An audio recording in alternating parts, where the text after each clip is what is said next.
Buonasera e ben ritrovati con una nuova edizione del TG Flash di New Sicilia. In apertura non è più in pericolo di vita Domenico Viola, l'operaio di 62 anni sopravvissuto alla strage sul lavoro a Casteldacce nel Palermitano. Era in terapia intensiva dal giorno dell'incidente in cui morirono 5 suoi colleghi.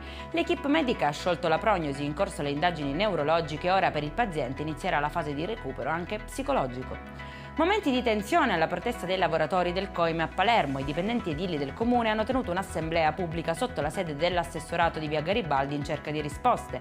Un operaio ha minacciato di buttarsi dal balcone a salvargli la vita a alcuni colleghi. L'ex ospedale Vittorio Emanuele di Catania è ancora protagonista dell'ennesimo episodio di furto.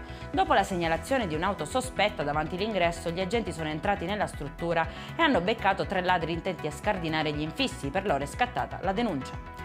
Festa nei giardini di Palazzo d'Orléans a Palermo in occasione del 78° anniversario dell'autonomia siciliana. 170 giovanissimi studenti hanno incontrato il presidente Schifani, che li ha intrattenuti parlando delle istituzioni come casa di tutti, in particolare dei piccoli siciliani, di crescita nel rispetto delle regole e della legalità, di fiducia nel futuro, di volontà e determinazione per superare le difficoltà.